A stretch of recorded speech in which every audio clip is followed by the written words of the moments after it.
Hello everyone, welcome back to my YouTube channel unfolded maths. मैं हूं अंजू और आज मैं आपको आपके 10th क्लास के मैथ का चैप्टर 2 शुरू करवाने जा रही हूं, जिसका नाम है पॉलिनोमियल्स। हमने हमारे 10th क्लास का first chapter real numbers complete कर लिया है। अगर आप उसको देखना चाहते हैं तो आपको प्लेलिस्ट बनी हुई मिल जाएगी, जिसमें आपको चैप्टर फर्स्ट के 1.1 के एग्जाम्पल और कंप्लीट एक्सरसाइज और साथ ही साथ 1.2 के एग्जाम्पल और उसकी भी कंप्लीट एक्सरसाइज आपको मेरे चैनल पर देखने को मिल जाएगी, तो आप वहां से चेक कर सकते हैं। आज हम करेंगे हमारा सेकंड चैप्टर स्टार्ट, जिसका नाम है पॉलिनोमियल। पॉलिनोमियल को हिंदी में कहा जाता है बहुपद। बहुपद का मतलब एक या एक से ज़्यादा पद। अब आप पूछेंगे पद क्या होते हैं? पद को इंग्लिश में हम टर्म्स कहते हैं। टर्म्स क्या होती हैं अभी मैं बताऊंगी उसको आपको आगे। ऐसा एक्सप्रेशन जो मल्टीप्लिकेशन, डिवीजन, पावर, इन सब चीज़ों का यूज़ करके वेरिएबल और कांस्टेंट टर्म को जोड़ता है, जैसे प्लस, माइनस, मल्टीप्लिकेशन, डिवीजन। कहीं भी जैसे आपको ये एक्सप्रेशन दिया गया है, एक्सप्रेशन का मतलब होता है किसी भी चीज़ को जो एक्सप्रेस करे, जो दर्शाए, उसको हम एक्सप्रेशन बोलते हैं। एक्सप्रेशन आपको दिया गया है 3x² + 2x + 5। अब इसको हम पॉलिनोमियल कब बोलेंगे? ये सिर्फ एक एक्सप्रेशन है जब तक ये हमारी इन सारी कंडीशन को फॉलो नहीं करेगा। इसको हम पॉलिनोमियल बोलते हैं। कब बोलते हैं? जब प्लस इसके अंदर कुछ टर्म्स होती हैं जो कि वेरिएबल हो सकती हैं, कांस्टेंट टर्म हो सकती हैं। तो और टर्म क्या होती हैं? जैसे ये 3x², इसको हम टर्म बोल सकते हैं, 2x को हम टर्म बोलेंगे, 5 को हम टर्म बोलेंगे। इनके बीच में जितने भी सिंबल हैं, प्लस, माइनस या और भी कोई भी मल्टीप्लिकेशन, डिवीजन वगैरह कोई भी सिंबल हो, उन सारे सिंबल्स को छोड़कर जो भी बच जाते हैं यहाँ पे नंबर्स, उन सब को हम टर्म्स बोलते हैं। आपने यहाँ पे पढ़ा वेरिएबल और कांस्टेंट। अब वेरिएबल और कांस्टेंट क्या होते हैं? वेरिएबल को हिंदी में कहा जाता है चर संख्या, यानी कि वेरिएबल जैसा कि नाम से पता लग रहा है, वेरी करना मतलब बदलते रहना, चेंज होते रहना, जो किसी भी वैल्यू को सिंबलाइज करे। जैसे आपने यहाँ पे x पढ़ा, तो यहाँ पे आप ये देख सकते हैं कि हम x की कोई पर्टिकुलर वैल्यू रख सकते हैं यहाँ पे, तो इसका मतलब ये एक स्पेशल वैल्यू को शो कर रहा है, तो इसलिए हम इसको वेरिएबल बोलते हैं। क्योंकि इसकी कभी भी वैल्यू फिक्स नहीं होती है। आपने इस क्वेश्चन में यहाँ पे x की अगर कोई भी वैल्यू निकाल दी, सपोज कीजिए आपने 2x + 3 ये लिख दिया, तो हो सकता है आपको इसमें कुछ पुट करना है ऐसा जिससे कि ये 0 हो जाए, तो यहाँ पे x की वैल्यू अलग हो जाएगी, इस क्वेश्चन में अलग हो जाएगी, तो इसलिए इसकी वैल्यू वेरी करती रहती है, इसलिए इसको वेरिएबल बोला जाता है। आगे देखते हैं हम कांस्टेंट टर्म। कांस्टेंट टर्म क्या होती है? इसको हम अचर कहते हैं। अचर का मतलब होता है ना चेंज होने वाला, जो कभी चेंज नहीं होता। जैसे आपने कहीं पे लिख दिया 5, यहाँ पे 5 लिख दिया सपोज कीजिए, तो ये 5 हर एक क्वेश्चन में, किसी भी क्वेश्चन में आप 5 लिखेंगे तो उसका मतलब 5 ही होगा। अगर आपने यहाँ 3 लिखा है तो इसका मतलब यहाँ 3 ही है। किसी भी क्वेश्चन में इसकी वैल्यू, क्या हम 3 को 5 पढ़ लेंगे? बिल्कुल नहीं पढ़ सकते। 3 की जगह 5 रख देंगे तो क्या वो सेम रहेगी? बिल्कुल नहीं रहेगी। तो इसलिए इसकी वैल्यू जो होती है वो किसी भी क्वेश्चन में चेंज नहीं होती है। जो हमने लिख दिया उसका एक ही मतलब होगा। और यहाँ x, y, z ये हर एक क्वेश्चन में अलग अलग वैल्यू होती है, तो इसका मतलब ये वेरिएबल हो गए, ये कांस्टेंट हो गए। इन सब से मिलके बनता है पॉलिनोमियल। पॉलिनोमियल को हम p ऑफ x से रिप्रेजेंट करते हैं। p का मतलब होता है पॉलिनोमियल, x का मतलब होता है वेरिएबल। इसकी जगह, x की जगह हम y, z, t, a, b, c कोई भी ऐसा अल्फ़ाबेट लिख सकते हैं जो कि हमारी इस पॉलिनोमियल को शो करे, और जिसमें भी ये पॉलिनोमियल होगी, जिस भी वेरिएबल में, उसी वेरिएबल को हम अंदर लिखते हैं, और ये p पॉलिनोमियल के लिए लिखा जाता है। नेक्स्ट है हमारे पास कोफिशिएंट। इसको हिंदी में कहते हैं गुणांक। कोफिशिएंट क्या होता है? ऐसी संख्या जो वेरिएबल के साथ गुणा होती है। जैसे हमारे पास यहाँ हमने देखा था 3x², ये x² हमारा वेरिएबल है, हमने अभी अभी पढ़ा है। तो इसके साथ ये जो 3 है ये हमारा इसका कोफिशिएंट होगा, गुणांक होगा। जैसे हमने दिया भी हुआ है, गुणांक का मतलब होता है गुणा होने वाला अंक। जो भी वेरिएबल के साथ मल्टीप्लिकेशन में है वो उसका कोफिशिएंट हो जाएगा, यानी कि 3x² में कोफिशिएंट हो गया 3। अब 5x में कोफिशिएंट क्या हो जाएगा? x के मल्टीप्लाई में क्या है? 5। तो ये हो जाएगा हमारा 5x का कोफिशिएंट 5। आप ये सोच रहे होंगे कि ये सब आपको क्यों पढ़ाया जा रहा है? क्योंकि जब तक आप पॉलिनोमियल से रिलेटेड बेसिक इंफॉर्मेशन कलेक्ट नहीं कर लेते, सिर्फ क्वेश्चन रटने से ही आपके बोर्ड एग्जाम्स में अच्छे मार्क्स नहीं आ सकते हैं। और अगर आप एक बार मार्क्स ले भी लेते हैं तो वो आपके लिए कभी भी यूज़फुल साबित नहीं होंगे। तो इसलिए उसका बेसिक क्लियर कीजिए, ताकि आगे आपको कभी भी ये टॉपिक पढ़ना हो तो आप बेझिझक हर एक क्वेश्चन सॉल्व कर सकें। नेक्स्ट है हमारे पास एक्सपोनेंट। हमने ऊपर पढ़ा था कि पावर भी इसके अंदर इंक्लूड की जाती है। एक्सपोनेंट क्या होता है? एक्सपोनेंट को हम पावर भी कहते हैं, हिंदी में हम इसको घात कहते हैं। एक्सपोनेंट दिखाता है कि वेरिएबल को कितनी बार मल्टीप्लाई किया गया है। जैसे 3x², 3x² में x की पावर कितनी है? 3। ये होती है पावर या एक्सपोनेंट, इसको बोलते हैं हम। ये कितनी है? 3। इसका मतलब x3, x को 3 टाइम्स मल्टीप्लाई करेंगे, 1 2 3, 3 टाइम्स मल्टीप्लाई करेंगे अगर, तो इसकी पावर 3 आ जाएगी। इसका मतलब यही होता है कि जो भी ऊपर एक्सपोनेंट है, पावर है, उतनी बार हमने उसको मल्टीप्लाई किया है। यहाँ एक मोस्ट इम्पॉर्टेंट कंसेप्ट भी आता है जिसको हम बोलते हैं degree of polynomial. Degree of polynomial क्या होता है?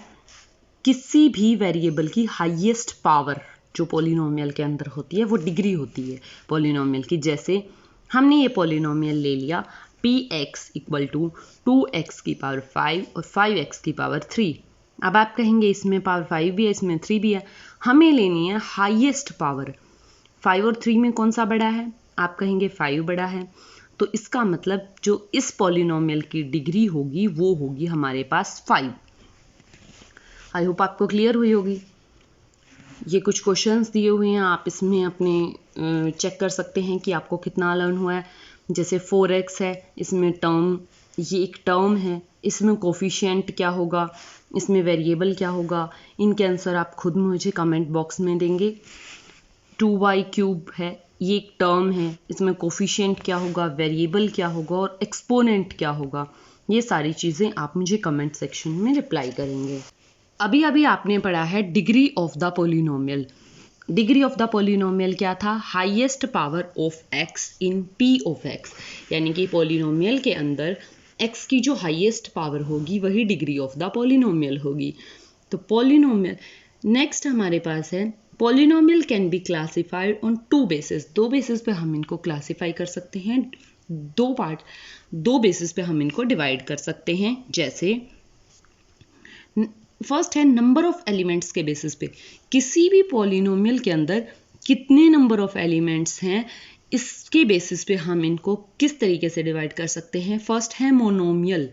मोनोमियल जैसे कि नाम से हमें पता लग रहा है, मोनो का मतलब होता है 1 और सिंगल, यानी कि जिस पॉलिनोमियल के अंदर अगर आपने लिख दिया p of x equal to x raise to power 5, तो ये क्या है हमारे पास?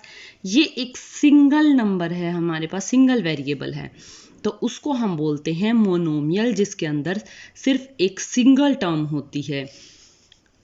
सेकेंड है हमारे पास बाइनोमियल। बाइनोमियल, बाई का मतलब होता है 2, यानी कि ऐसा पॉलिनोमियल जिसके अंदर 2 टर्म्स होती हैं, 3x², first term second term, 2 terms जिसके अंदर होती हैं उसको हम बोलते हैं बाइनोमियल।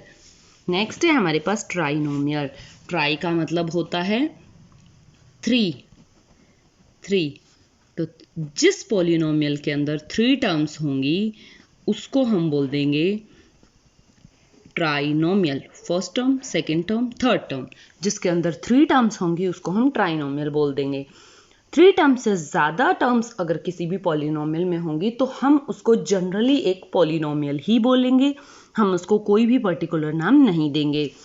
नेक्स्ट है हमारे पास डिग्री ऑफ पॉलिनोमियल के बेसिस पे। आपने अभी अभी पढ़ा था कि डिग्री ऑफ पॉलिनोमियल क्या होती है, highest power of x in P x. P x के अंदर एक्स की हाईएस्ट पावर हमारी डिग्री होती है। अब उस डिग्री के बेसिस पे हम इसको कितने पार्ट्स में डिवाइड कर सकते हैं। फर्स्ट है हमारे पास लीनियर पॉलिनोमियल।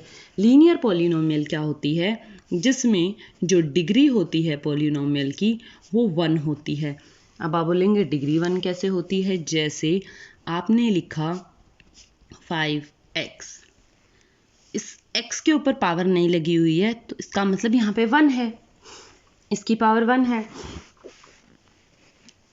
इसके अलावा आप लिख सकते हो 7x, यहाँ भी 1 है। तो इनको हम, इनमें कितनी भी टर्म्स हों ये मैटर नहीं करेगा। जैसे 4x + 3 आपने ये लिख दिया, आपको ये मैटर नहीं करता कि इसके अंदर कितनी टर्म्स हैं, इसके अंदर कितनी भी टर्म्स हों, टर्म्स के बेसिस पे इसके अंदर 2 टर्म्स हैं, बट जो हाईएस्ट पावर है x की वो 1 है, तो इसलिए हम इसको बोलेंगे लीनियर पॉलिनोमियल। नेक्स्ट है हमारे पास क्वाड्रेटिक पॉलिनोमियल। क्वाड्रेटिक पॉलिनोमियल क्या होती है, जिसमें हमारी पॉलिनोमियल की जो डिग्री होती है वो 2 होती है। इसके अंदर भी हमें नंबर ऑफ टर्म्स से कोई मतलब नहीं है। जैसे हमने लिख दिया 3x²। अब इसके अंदर सिंगल टर्म हो, 2 टर्म हो, 3 टर्म हो, 4 टर्म हो, कोई मैटर नहीं करेगा, हमें सिर्फ और सिर्फ हाईएस्ट पावर देखनी है, इसकी 2 है, इसलिए इसको हम क्वाड्रेटिक पॉलिनोमियल बोलेंगे। नेक्स्ट है क्यूबिक पॉलिनोमियल।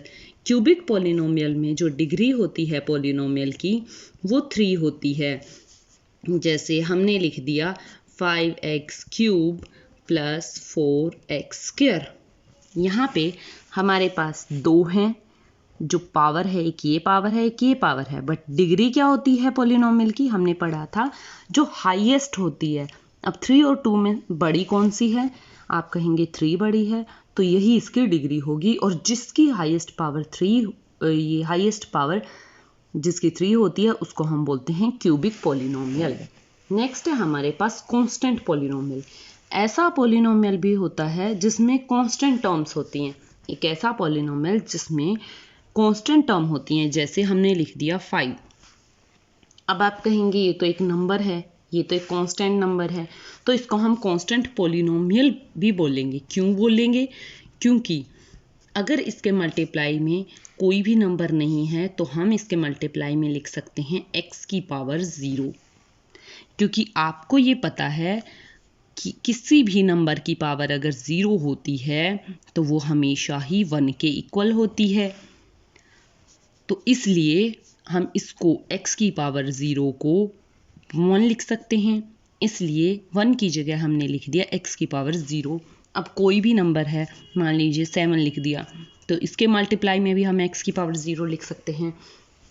तो ये जो 0 होती है इसकी वजह से ये बना है पॉलिनोमियल।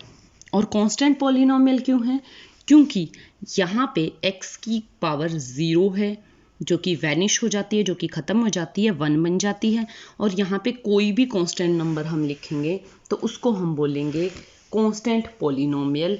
कोई भी कांस्टेंट नंबर आप यहाँ पे लिख सकते हो, 5, 7, 9, 2, कोई भी, ये सारे के सारे कांस्टेंट पॉलिनोमियल कहलाएंगे। नेक्स्ट है हमारे पास zero of the polynomial. Zero of the polynomial क्या होता है, जैसे आपके पास है p(x) = 2x + 3। ज़ीरो होता है, आप यहाँ पे लिख सकते हैं 6 ले लीजिए आप यहाँ पे। जब आपको ज़ीरो ऑफ द पॉलिनोमियल निकालनी हो तो हम क्या करेंगे, इसको 0 के बराबर रख देंगे। क्या रखेंगे, हम इसको 0 के बराबर रख देंगे। 2x + 6 = 0। किसी भी पॉलिनोमियल की 0 निकालने के लिए हम इसको ऐसे यूज़ करते हैं। तो ये 6 इधर प्लस में है, उधर जाके कहाँ कैसे हो जाएगा, माइनस में हो जाएगा। 2x = -6, यहाँ मल्टीप्लाई में है, यहाँ जाके क्या हो जाएगा, डिवाइड में हो जाएगा।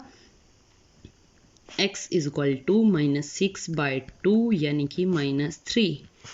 तो यहाँ पे x की वैल्यू जो -3 आई है, ये नंबर, इसको हम बोलेंगे ज़ीरो ऑफ द पॉलिनोमियल, यानी कि कोई भी ऐसा नंबर जो हमारी पॉलिनोमियल को ज़ीरो बना दे उसको हम बोलते हैं ज़ीरो ऑफ द पॉलिनोमियल। तो ये थे हमारे कुछ बेसिक्स। हम हमारा 10th क्लास का कंप्लीट मैथ्स करेंगे बोर्ड एग्ज़ाम से पहले, और साथ ही साथ आपको कंप्लीटली प्रैक्टिस करवाई जाएगी हमारे इस चैनल पर, ताकि आप बोर्ड एग्ज़ाम्स में अच्छे से अच्छा स्कोर कर सकें। सो आई होप मेरी वीडियो आपको पसंद आई होगी। अगर आपको मेरी वीडियो पसंद आई हो तो मेरी वीडियो को ज़्यादा से ज़्यादा लाइक करें, ज़्यादा से ज़्यादा शेयर करें, मेरे चैनल को सब्सक्राइब करें, और जितने भी मैं आपसे क्वेश्चंस पूछती हूँ एंड अदर जितने भी आपको डाउट्स हैं वो सारे के सारे आप कमेंट सेक्शन में मुझे ज़रूर बताएं। मैं आपको ज़रूर रिप्लाई करूँगी, ताकि आप अच्छे से अच्छा स्कोर कर सकें और विदाउट एनी स्ट्रेस। सो मिलते हैं हमारी नेक्स्ट वीडियो में, तब तक के लिए बाय बाय, टेक केयर।